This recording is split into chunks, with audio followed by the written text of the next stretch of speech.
for their briefings. We've noted that Russia and Ukraine have in recent times continued to implement the consensus reached in previous negotiations and promoted the exchange of prisoners of war and the remains of fallen soldiers. They also held the third round of direct talks a few days ago, in which a new consensus on the continuation of the exchange of prisoners of war and other humanitarian issues was reached. China welcomes these positive developments and calls on the parties concerned to maintain the momentum of the peace talks, continue to build consensus and enhance mutual trust with a view to reaching a comprehensive, lasting, and binding peace agreement. We've also noted that in recent days, Russia and Ukraine have continued to carry out large-scale drone and missile strikes against each other, resulting in heavy casualties and infrastructure damage and destruction. China is deeply concerned and saddened by this, and once again urges the parties to the conflict to show maximum restraint, comply effectively with international humanitarian law, and refrain from attacking civilians and civilian infrastructure under any circumstance. It is imperative that the two sides make joint efforts to de-escalate on the battlefield at an early date. We have further noted that Russia and Ukraine have recently issued statements toward each other about how to restore peace in Europe and achieve a political solution to the crisis. The major parties in the international community have also repeatedly released positive signals on dialogue, negotiation, and ceasefire, and continue to engage in diplomatic efforts for peace talks. China welcomes all efforts towards peace and encourages both Russia and Ukraine to continue to show political will and flexibility, while the international community continue to call for peace, build a consensus over peace, and carry out efforts for peace. All parties should jointly make practical efforts to promote a political solution to the crisis. President, China has always maintained an objective and impartial stance on the Ukraine issue and has been committed to promoting peace talks and political solution. We have been actively carrying out diplomatic mediation in accordance with 4 shoulds proposed by President Xi Jinping while maintaining effective communication with both Russia and Ukraine. We have initiated the establishment of Friends of Peace Group on the Ukrainian crisis with Brazil and other countries in the Global South in order to build greater synergy for a ceasefire and the realization of peace. China will, as always, play a constructive role in the political settlement of the crisis. President, I'd like to respond to the statement by the U.S. representative. As we've pointed out many times in the Council, China did not start the Ukraine crisis, nor is it a party to it. China has never provided lethal weapons to any party to the conflict and has always strictly controlled dual-use materials, including the export of drones. We urge the U.S. to stop shifting blames on the Ukraine issue or creating confrontation, and instead playing a more constructive role in promoting ceasefire and peace talks. What's more, President, I'd like to take this opportunity to say a few more words. This past Tuesday, when the Council held an open debate on the peaceful settlement of disputes, the U.S. representative took advantage of the meeting to attack and accuse China on the South China Sea issue. This past Thursday, when the Council held an open meeting on cooperation between the UN and the Organization of Islamic Cooperation, the representative of the U.S. once again started its provocation by slandering and smearing China on Xinjiang-related issues. Today, when we are considering the issue of Ukraine, the representative of the U.S. again started to spread false information and lies about China. Within a single week, the U.S. has made groundless accusations at China in the Security Council multiple times. They only prove that what the U.S. cares about is not maintaining international peace and security or promoting the political settlement of war or conflicts, but rather using this council to suppress and attack other countries and engage in political manipulation to serve its own agenda.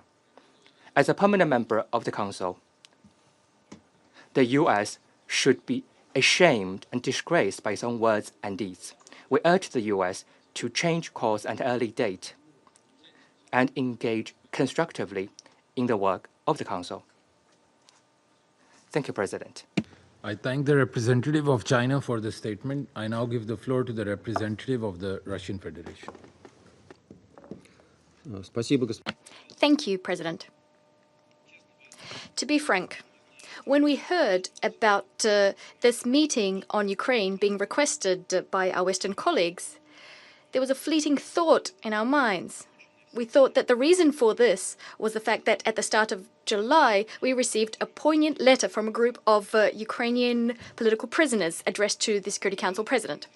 Let me remind you that it was signed by well-known politicians, human rights defenders, civil servants, and MPs who are today prisoners of the Zelensky regime. For instance, Elena Berezhnaya, Vyacheslav Boguslayev, Vitaly Godina, Artem Dmitruk, Alexander Dubinsky, Oleg Kulinich, Miroslav Oleshko, Alexander Oleynikov, Yuri Rabucha.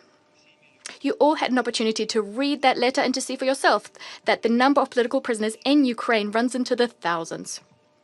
Constitutional norms and laws are not being implemented. People are being put behind bars for, and here I quote, calling for peace and the holding of elections, for opposing the war between Slav peoples, for their political and religious convictions, for criticizing the forced mobilization, and for their active civil stance, end of quote. Ukrainian political prisoners are calling on the Security Council to achieve a repeal, and here I quote again, of all illegal sanctions imposed since the start of the war on Ukrainian citizens. For instance, unconstitutional and repressive means of political persecution, end of quote. So it's not just a letter, it's a cri de coeur. Now, back then, we didn't draw the Council's attention to this document to avoid giving our foes a pretext to try and portray all of this as Russian propaganda, as they always do in such cases. Think no further than the fact that in January 2024, Gonzalo Lira, an American citizen, was tormented to death in a security service of Ukraine cell, whose HR revelations were written off as Russian propaganda by the Kiev regime. Starting in 2014, any criticism of the Ukrainian government, according to what they say is Russian propaganda. This unsophisticated logic persists to this day. The forced mobilization, which the human rights defenders mentioned in their letter, is also, according to the Kiev posse, a concoction of the Kremlin. Yet all Ukrainians know that Zelensky's draft officers, the Territorial Centers for Recruitment, or TCRs, well, they're literally abducting people in broad daylight on the streets, in malls, pharmacies, and sports clubs. In doing so, they're using the harshest, at times inhumane methods. Hundreds, if not thousands, of cases have been reported of draftees being killed or maimed. All Ukrainians are talking about this, but the authorities deny it. There's a plethora of videos on social media where men are being nabbed in the streets. They're being ripped from their families, badly beaten, pushed into buses, frequently leaving their small children alone in the street. And Ukrainian civil servants are calling this, cynically calling this, scenes staged by the Moscow film studio. If we believe the Ukrainian authorities, Ukrainians are queuing up to go to the front. Can you imagine what it's like for ordinary Ukrainians to listen to such vile lies? However, recently, this system of collective lying and covering up for each other faltered. Staff at one such draft center in Transcarpathia, during one of their raids, seriously injured a 45-year-old man, József Shibentiev, an ethnic Hungarian who's a citizen of both Ukraine and Hungary. As a result, he ended up in hospital and died after a few weeks. And this despite the fact that Mr. Shibestien was drafted but then deemed unfit for duty for health reasons. There are hundreds of such cases in Ukraine. They are the norm for the so-called Zelensky concentration camp. That's what Ukrainians are calling their own country. Yet, for our Western colleagues, this topic is taboo. This legal free-for-all is something all European and US human rights defenders aren't talking about. They've been ordered to never speak ill of Ukraine. And this poor soul, Mr. Shibestien, no one would have found out about his fate.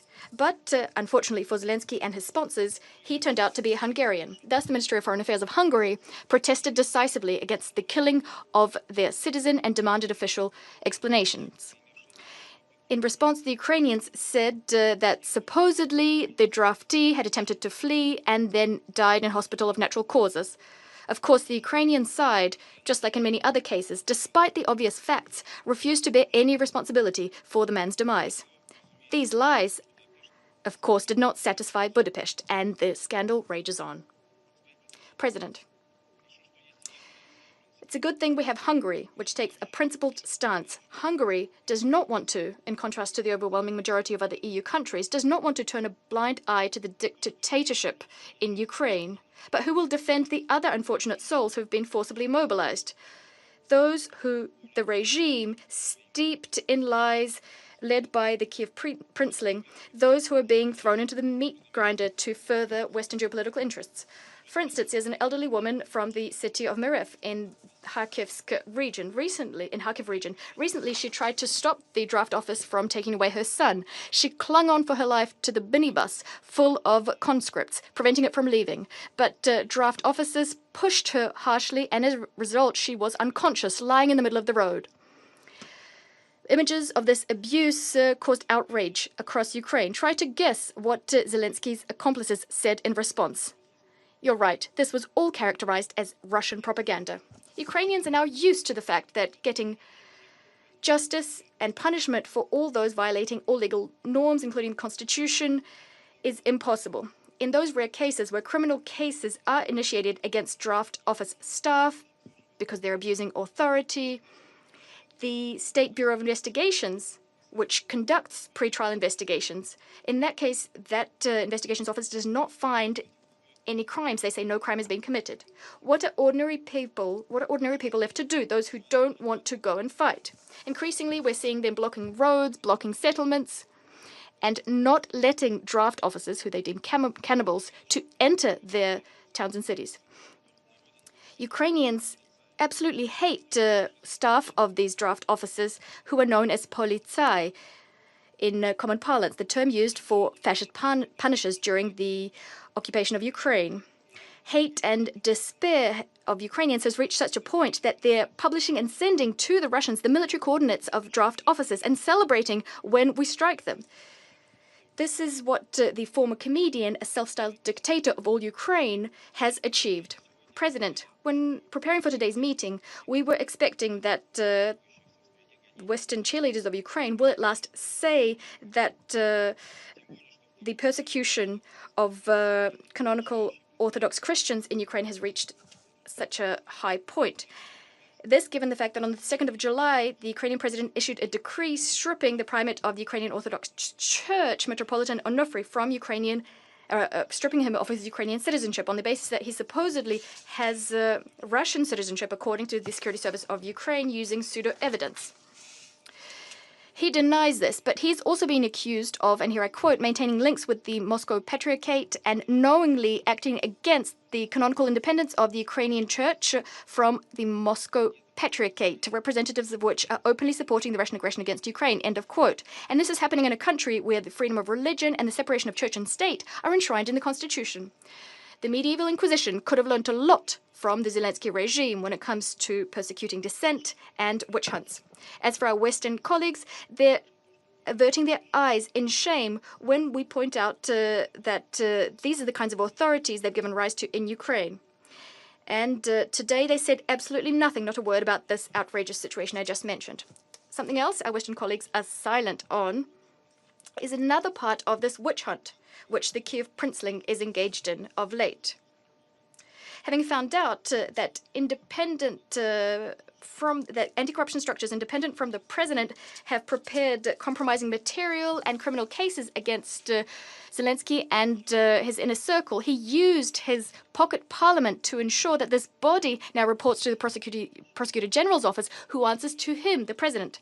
Thus, as we speak, his accomplices are destroying documents exposing corruption in the highest echelons of power, including the Kiev usurper and his team, who've spent billions of dollars in budget funds and Western aid. Now, having gotten their hands on this evidence, the evidence that exposes them, they're now backtracking, supposedly in response to a negative uproar in Ukrainian society and abroad. It's worth noting that the bodies that are being struck, the bodies that are being hit, were initially set up under Western pressure, portrayed as an antidote to corruption. But we didn't hear anything about that today. I cannot but mention the ravaging of the Hill of Glory memorial complex in Lvov. This can only be construed as desecration of the memory of countless victims of fascism who gave their lives fighting against Nazism. Timeless heroic deeds were done by them, by Soviet citizens. To further their short-term interests, the Ukrainian authorities have obscenely exhumed the remains of 355 Soviet warriors, including heroes of the Soviet Union, who fought for the liberation of Lvov from German fascists. Not one of the civilized Western representatives nor the UN Secretariat mustered up the courage to condemn these shameful atrocities committed by Ukrainian neo-atrocities.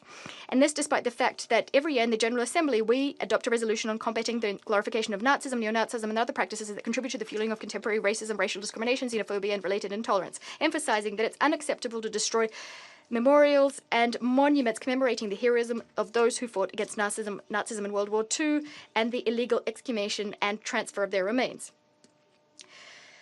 So why did we convene today's meeting if not to discuss these topics I just mentioned?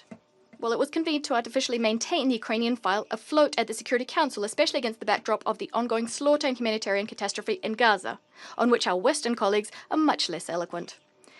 The meeting is also an opportunity to criticize Russia for methodically and consistently destroying military infrastructure and sites related to Ukraine's military capabilities, blowing up warehouses containing Western-supplied ammunition and equipment, striking areas where Ukrainian soldiers, foreign instructors and mercenaries are gathering. In a word, Russia is doing everything it should, given that a war is being waged against it imposed by NATO countries.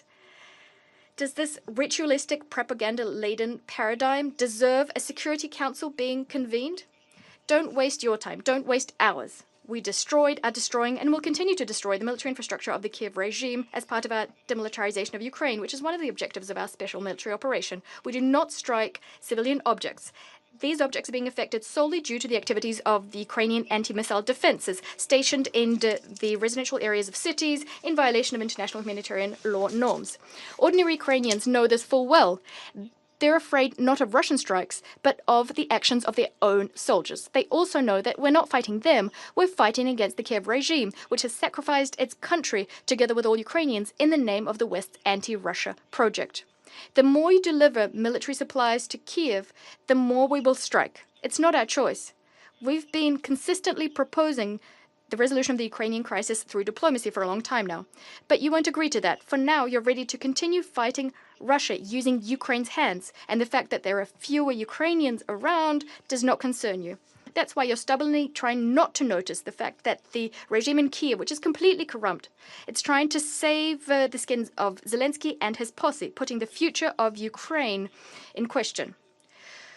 We will discuss this in detail at a separate meeting we've requested for the 31st of July. At that meeting, we suggest focusing on actions which undermine the search for a diplomatic solution to the Ukrainian conflict, including attempts to thwart direct Russo-Ukrainian talks in Istanbul. I thank you. I thank the representative of the Russian Federation for this statement. I shall now make a statement in my capacity as the representative of Pakistan. I thank ASG Miroslav Yencha and ASG Msuya for their briefings. Pakistan remains deeply concerned by the continuing hostilities and devastating consequences of this conflict, particularly its humanitarian dimensions. Into its fourth year now, this conflict has exacted a harrowing human cost, with millions displaced, lives and livelihoods shattered, and widespread civilian infrastructure damaged. Its protracted nature has vividly laid out that war spares no one, and its effects threaten peace and stability far beyond the region. It is unfortunate that despite the diplomatic efforts at the start of the year, including Security Council Resolution 2774 and multiple limited ceasefire understandings, tangible progress has remained elusive. While prisoner exchanges and talks in Istanbul offer glimmer of hope, the ongoing violence, death, and destruction from relentless attacks has continued to cast a shadow over the nascent and fledgling peace efforts. It is imperative that the echoes for peace must be heard. Peace in Ukraine is long overdue. The calls for ending this conflict should not be allowed to be muted by the continued drums of war. In this context, Pakistan reiterates the following urgent imperatives. First, the protection of civilians is a must. The international humanitarian law is clear, and it is vital that it must be upheld unconditionally. targeting of civilians and civilian infrastructure under any pretext cannot be justified. Second, military solution and continued escalation is akin to pursuing a dead end. Continued attacks and the recent surge in these attacks has only deepened the suffering of people affected by this conflict. Sustainable peace demands de-escalation, ceasefire, and unwavering commitment to dialogue. Third, peaceful settlement must be our Lord Star. That is our commitment expressed in Resolution 2788 adopted earlier this week. Diplomacy is the only path forward. We welcome the talks between the Russian Federation and Ukraine. These, however, must translate into tangible de-escalation, and steps such as prisoner swaps should catalyze broader political negotiations aimed at ending this conflict. Pakistan has been a consistent advocate for peace. From the very outset, we have called for de-escalation and giving primacy to dialogue and diplomacy. Only a sincere and meaningful dialogue which addresses security concerns of all sides is anchored in the principles of UN Charter and international law and respects the relevant multilateral agreements can help lead to peace that is just and enduring. Pakistan stands ready to support all regional and international efforts that pave the way for a peaceful resolution of the Ukraine conflict. I thank you. I resume my function as President of the Council. The representative of the United States has asked for the floor to make a further statement. I give you the floor, Madam. Thank you. Mr. President, I would like to reply to the assertion that the United States made, and I quote, groundless accusations, and that somehow this was a misuse of the Council. I reject these allegations. The United States has raised pertinent information, and in a case in point today, we noted that materials and components supplied by China are ending up in Russian weapons, weapons which Russia is using to strike Ukraine, killing Ukrainian civilians, and destroying Ukrainian infrastructure. If China is sincere in calling for peace, it should stop fueling Russia's aggression. I thank you. I thank the representative of the United States for the statement, and the representative of China has asked for the floor now to make a further statement. I give you the floor, sir. Thank you, President. I'll be very brief. China on the issue of Ukraine our position has been repeated so many times. We are calling for a ceasefire, and we're committed to promoting peace talks. China's efforts have been seen by all. For the U.S., I would like to say that there are so many hotspot conflicts and complex international situations. The international community needs cooperation and solidarity instead of diversion and confrontation. Thank you. I thank the representative of China for those further remarks. I now give the floor to the representative of Ukraine. Thank you, Mr. President. I wish to express Ukraine's sincere appreciation to the Presidency of Pakistan for convening today's meeting. We are also grateful to ASG Miroslav Yanchar and ASG Joyce Msuya for their insightful briefings. Tragically, since the last meeting of the Security Council in June, the security situation in Ukraine has not improved. On the contrary, the Russian Federation has intensified its campaign of terror through relentless drone and missile strikes, deliberately targeting civilians across our country. This month, each massive attack by the Russian Federation on Ukrainian civilians and civilian infrastructure has broken previous records in the number of missiles, drones, and bombs used.